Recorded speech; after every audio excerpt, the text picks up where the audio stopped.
नमस्कार। अभी जब अपने देश में कोरोना की महामारी आई थी तो बहुत सारे लोग दुनिया के भी और भारत के अंदर भी इस बात की चर्चा कर रहे थे कि क्या इसका कोई आध्यात्मिक उपचार है, कोई रूहानी इलाज है। ऐसे ही अभी हम सभी देख रहे हैं बागेश्वर धाम बालाजी के संदर्भ में भी बहुत सारी बातें आ रही हैं। वास्तव में ये जो परंपरा है रूहानी इलाज की, आध्यात्मिक उपचार की, यह बहुत पुरानी परंपरा है। मैं आपको लिए चलता हूँ 1664 ईस्वी के कालखंड में। 1664 ईस्वी में औरंगजेब का शासन था और उसके अंबरपति थे मिर्जा राजा जय सिंह। उस समय गुरु नानक साहिब के गुरु गद्दी पर पीठ पर पातशाह, 8वें पातशाह बाबा हरिकृष्ण साहिब थे, जो बहुत छोटी अवस्था में, 8 वर्ष की अवस्था में थे। उनकी रूहानी ताकतों को सुनकर के और औरंगजेब को लगा कि देखना चाहिए क्या सच है और क्या झूठ है। तो उसने गुरु साहिब को दिल्ली बुलाने के लिए मिर्जा राजा जय सिंह को भेजा। मिर्जा राजा जय सिंह ने जा करके और कहा कि दिल्ली का बादशाह औरंगजेब आपकी रूहानी ताकतों को जानने के लिए, देखने के लिए, आपका दर्शन करना चाहता है। बहुत सारी चर्चा उसके दरबार में हो रही आपके लिए। गुरु साहब ने इस बात को इनकार कर दिया। आध्यात्मिक महापुरुष ऐसे किसी बादशाह, राजा के उसके नहीं होते, गुलाम नहीं होते। वो अपनी मौज के मौज में होते हैं। अभी जो दिल्ली का गुरुद्वारा साहिब आप देखते हैं, बंगला साहिब गुरुद्वारा, इस बंगला साहिब गुरुद्वारा यह मिर्जा राजा जय सिंह का बंगला था। इसी से इसका नाम बंगला साहिब भी पड़ा है। वहां जब बादशाह हरिकृष्ण साहिब ने इनकार कर दिया कि हाँ, मैं तुम्हारे बादशाह औरंगजेब से मिलने दिल्ली नहीं जाऊंगा, तो वहाँ की जो मिर्जा राजा जय सिंह की महारानी थी, वो भेष बदल करके, अपना वेश बदल करके, दासी का रूप बना करके और अपने दासियों के साथ जा करके और महिलाओं के हुजूम में बैठ गए। अब जिनके पास आध्यात्मिक शक्तियां हैं, रूहानी ताकतें हैं, उनसे क्या छिपा। गुरु साहिब दरबार से उठ करके और सीधे जा करके दासी बनकर बैठी, दासियों के बीच बैठी महारानी की गोद में जा बैठे।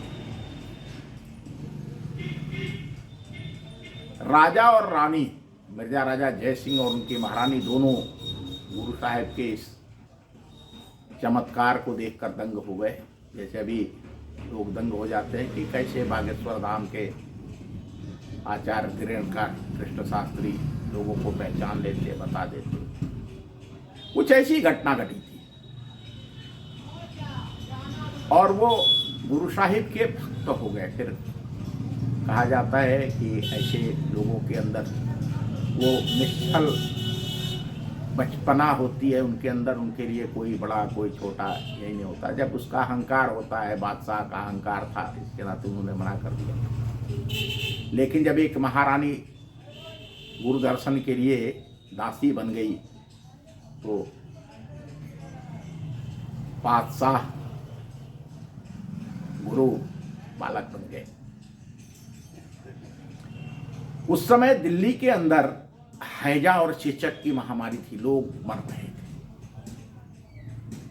शायद यही कारण भी था कि दिल्ली का जो बादशाह था वह नियंत्रण नहीं कर पा रहा था। यह महामारी से उसके सैनिक भी मर रहे थे, बादशाह के खानदान के लोग भी मर रहे थे। अपने चरम पर हैजा और चेचक की महामारी थी। गुरु साहिब को लेकर के मेजा राजा जय सिंह और महारानी दिल्ली आए और इसी बंगले में उनको ठहराया गया। गुरु साहिब ने देखा कि हाँ लोग मर रहे हैं, तो ये जो तालाब आप देख रहे हैं ये सुंदर सरोवर, उस समय इतना सुंदर नहीं था लेकिन सरोवर था, अभी तो ये बहुत सुंदर बन गया। गुरु साहिब ने अपने दोनों पैर इसमें डाल दिया और एक अपनी कृपा दृष्टि डाल दी इस पूरे सरोवर के जल पर, और लोगों के हैजा और चेचक की महामारी इसके जल को पीने से, नहाने से ठीक होने लगी। संपूर्ण दिल्ली वालों की जान तो बच गई, बादशाह की खानदान की जान बच गई, दिल्ली की जनता की जान बच गई, लेकिन वो सारी विपदा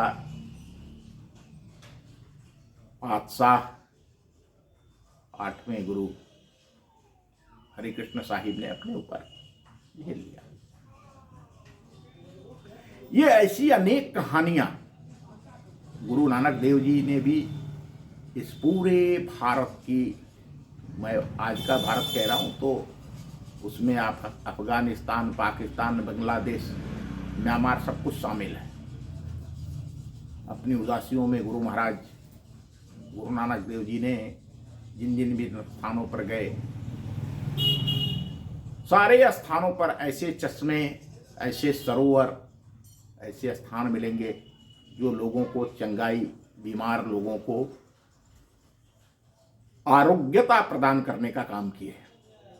यह कहा जाए कि उस जमाने में चिकित्सा विज्ञान था, तो चिकित्सा विज्ञान हमारे यहाँ बहुत उन्नत किस्म का चिकित्सा विज्ञान था, लेकिन जब ऐसी महामारी जैसे कोरोना की महामारी आई, दुनिया में मौतें होती रही और विज्ञान, चिकित्सा विज्ञान लोगों को बचाने के लिए संसाधन जुटाने में, कोई पीपीई किट बना रहा है, कोई दवाइयाँ बना रहा है, वैक्सीन बनाने का काम पूरी दुनिया के अंदर, लेकिन तत्काल रोकने के, किसी महामारी पर तत्काल कंट्रोल करने की क्षमता ऐसे रूहानी ताकतों के बादशाह गुरुओं के पास होती थी।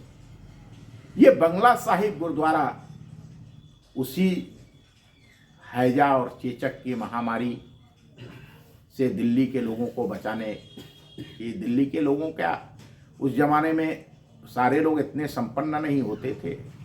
दिल्ली की सल्तनत जिससे दहल रही थी, उस हैजा और महामारी को 8वें पातशाह सदगुरु बाबा हरिकृष्ण ने बचा लिया, मात्र 8 वर्ष की उम्र में। लेकिन गुरु महाराज को इसकी कीमत चुकानी पड़ी और 8 साल की अवस्था में ही उनका शरीर छूट गया, इसी हैजा और चेचक की महामारी से। तो ये जो बातें हैं, जो रूहानी ताकतों की बात होती है, आध्यात्मिक चिकित्सा, आध्यात्मिक उपचार की, स्पिरिचुअल हीलिंग की बात होती है, यह विज्ञान है और उसका प्रत्यक्ष प्रमाण है 1664 की यह घटना। और ये बंगला साहिब गुरुद्वारा जो दिल्ली में स्थित है, बहुत सुंदर, इस समय तो उसकी बहुत सुंदर व्यवस्था हो गई है और शिक्षा संगत के द्वारा उसकी बहुत सुंदर व्यवस्था भी की गई है। एक बार लोगों को हैजा और चेचक से बचाने वाले इस पवित्र तीर्थ का दर्शन करना चाहिए। ये मिर्जा राजा जय सिंह का बंगला, जिसे बंगला साहिब गुरुद्वारा उन्होंने गुरु को दान कर दिया था। धन्यवाद, फिर मिलेंगे अगले वीडियो में। नमस्कार।